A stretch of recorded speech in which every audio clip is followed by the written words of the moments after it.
తాకట్లో ఉన్న మీ బంగారాన్ని విడిపించి ఆ రోజు ఆన్లైన్ రేటుకి కొంటాం. Sharma gold company.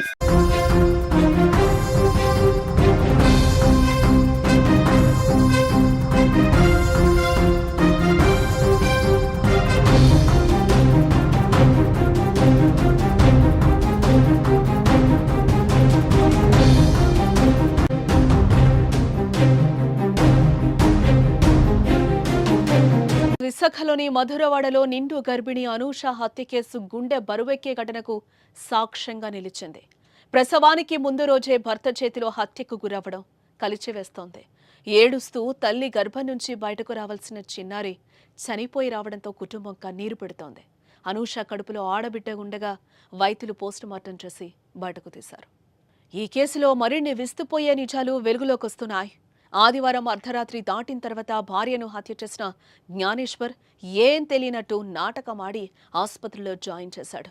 అందరినీ అస్వస్థకు గురై చనిపోయిందని చెప్పి నమ్మించాడు. కానీ స్నేహితురాలి తల్లి హత్య విషయాన్ని బయటకు తెచ్చింది. అనూష శరీరం నల్లగా ఉబ్బిపోవడం, మెడపై ఉన్న మచ్చతో అనుమానం వ్యక్తం చేస్తుంది. ఇవే విషయాలను పోలీసులకు తెలియచేయడంతో వాస్తవాలు బయటపడ్డాయి. జ్ఞానేశ్వర్ అదుపులోకి తీసుకుని విచారించగా నేరాన్ని అంగీకరించాడు.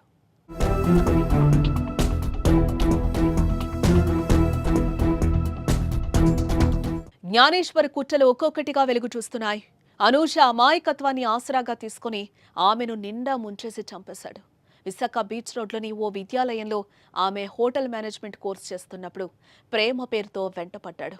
మంచివాడిగా నమ్మించి అతని కుటుంబ సభ్యులకు తెలియకుండా వివాహం చేసుకున్నాడు. ఆపై మధురవాడలో కాపురం పెట్టి తాను బెంగళూరులో ఉంటున్నానని తల్లిదండ్రులను నమ్మించాడు. పెళ్లైన నాటి నుంచి ఆమెను ఎలాగోలా వదిలించుకోవాలని అవకాశం చిక్కినప్పుడల్లా ప్రయత్నాలు చేశాడు.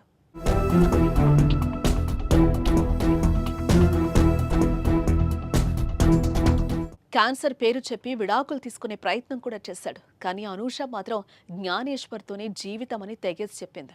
ఇక కడుపులో బిడ్డపడ్డాక ఆమె ఓసారి ఫలూదా తాగాలని ఉందని అడిగితే తీసుకొచ్చి దాంట్లో నిద్రమాత్రలు కలిపించాడు. తాగే సమయంలో గ్లాసులో కరగకుండా ఉన్న ఓ మాత్రను ఆమె గుర్తించి ఏంటని అడగడంతో తనకు తెలియదని బుకాయించాడు. బిడ్డ పుట్టాక వదిలించుకోవడం కుదరదని ఆమె ప్రసవానికి ముందు రోజే చంపేశాడు. ఇలా తల్లి బిడ్డ మరణానికి కారణమైన జ్ఞానేశ్వర్ను కఠినంగా శిక్షించాలని డిమాండ్లు వ్యక్తమవుతున్నాయి. నిందితుడికి భీమిలి కోర్టు 14 రోజులు రిమాండ్ విధించడంతో జైలుకు తరలించారు.